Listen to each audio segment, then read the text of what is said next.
नमस्कार। अजय चतुर्वेदी। दिल्ली विधानसभा चुनाव बड़े ही रोचक मोड़ पर पहुंचता जा रहा है। यहां इंडिया गठबंधन चुनाव नहीं लड़ रही है, ये सभी को पता है।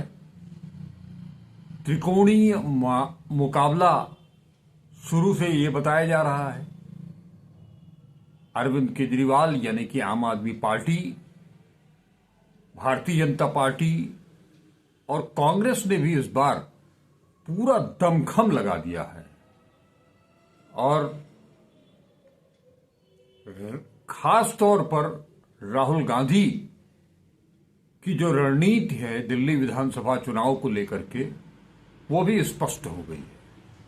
और स्पष्ट ही नहीं, उनकी रणनीति ने एक नया मोड़ दिया है और उस मोड़ से ये चुनाव काफी दिलचस्प हो गया है कि आखिर ऊंट किस करवट बैठेगा।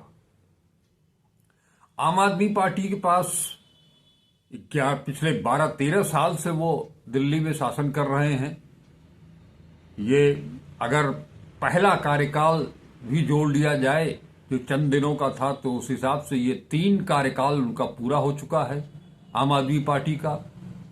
लेकिन इस दौरान जो उनके ऊपर, आम आदमी के पार्टी के ऊपर, अरविंद केजरीवाल के ऊपर, अरविंद केजरीवाल की कैबिनेट के ऊपर जो तमाम आरोप लगे, कई मंत्री उनके जेल में गए, उसे लेकर के कुछ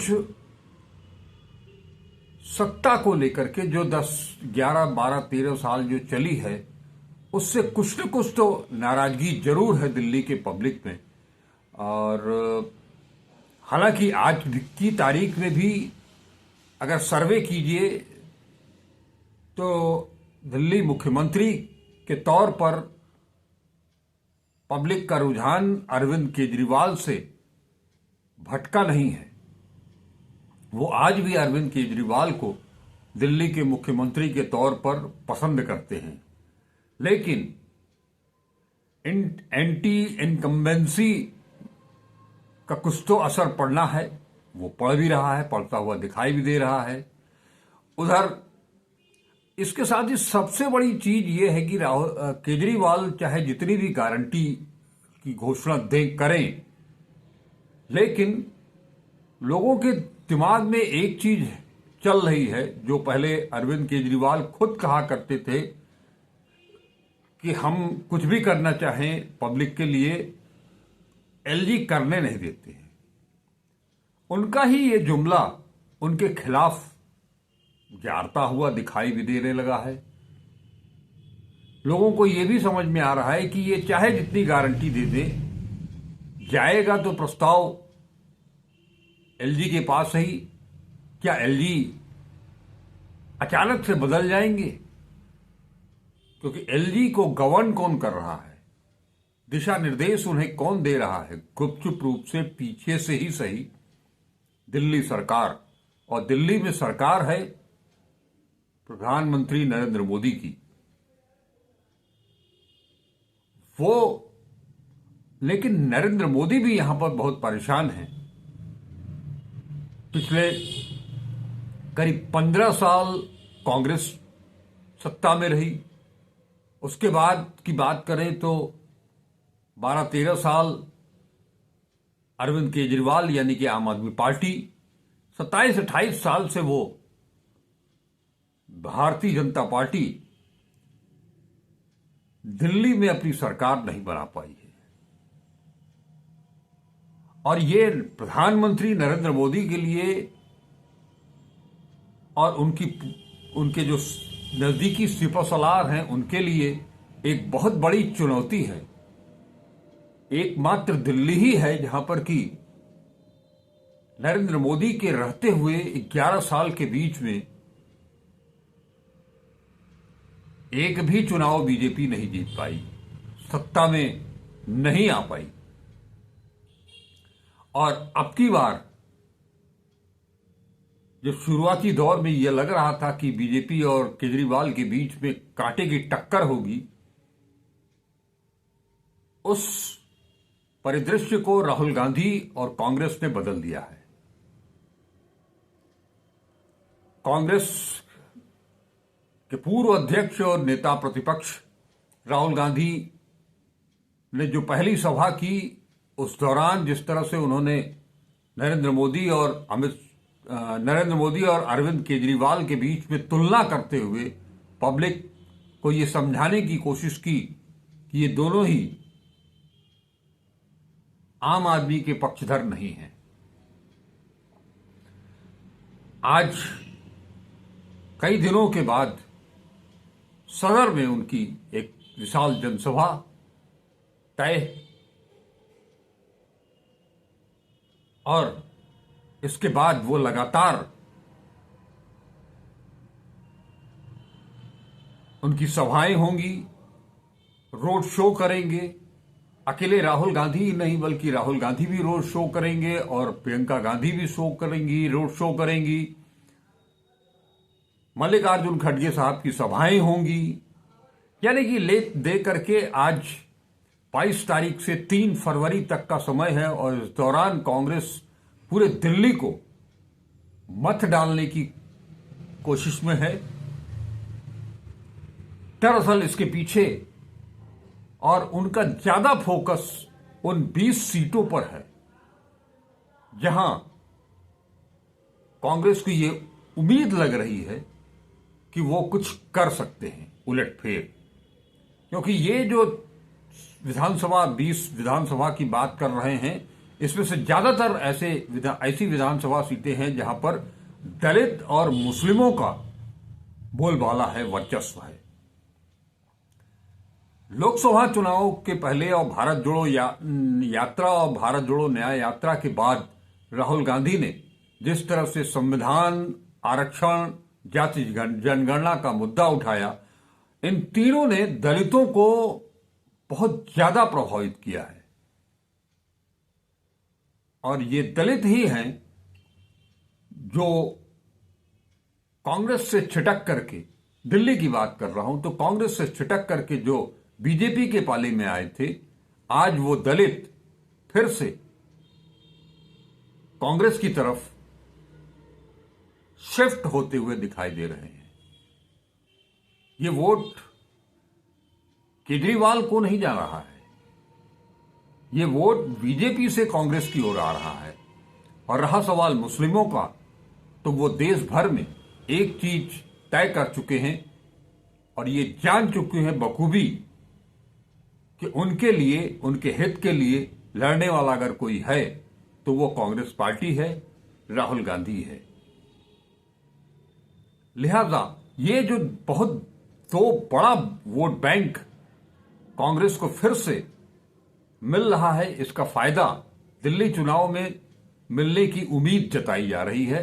और इसी के दम पर कांग्रेस एक बार फिर से 2013 वाली स्थिति में आती हुई दिखाई दे रही है, या उससे कहीं बेहतर परफॉर्म कर जाए तो वो अतिशयोक्ति नहीं होगा ऐसा कहना। ले देकर के जो स्थितियां बन रही हैं, पब्लिक भले ही मुख्यमंत्री के चेहरे के तौर पर अरविंद केजरीवाल को पसंद करती हो, राहुल गांधी का जो संविधान, जाति जनगणना और आरक्षण का मुद्दा है, गरीब तबके, कमजोर तबके का मुद्दा है, और अभी हाल में पिछले करीब 1-1.5 साल से जो घूम घूम करके राहुल गांधी आम लोगों की बात, दबे कुचले लोगों की बात, कमजोर तबके की बात, उनसे जाकर के मिलना,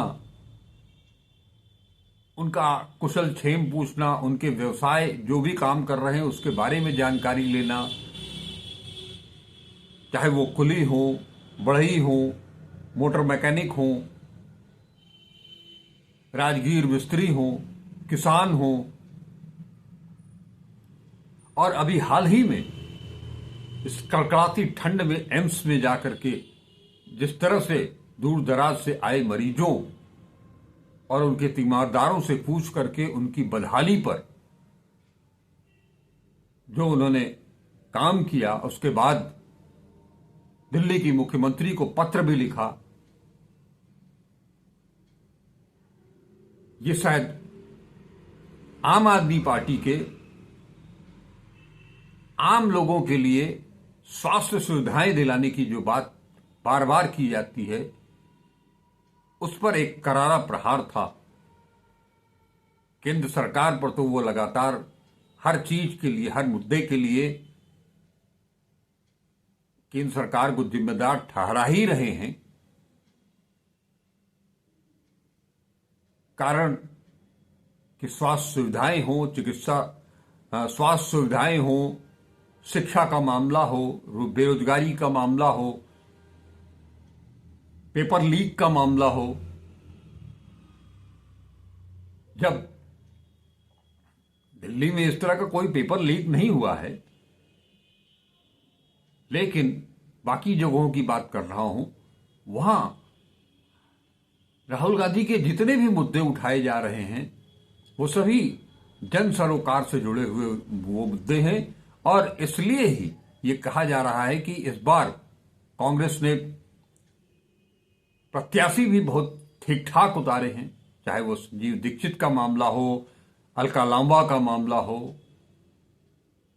तो ये जो चीजें, एक तो अब की बार दिल्ली चुनाव लड़ने के लिए जो ताना बाना बुना है कांग्रेस ने, वो बहुत जबरदस्त है। और अब राहुल गांधी और कांग्रेस की लगातार जो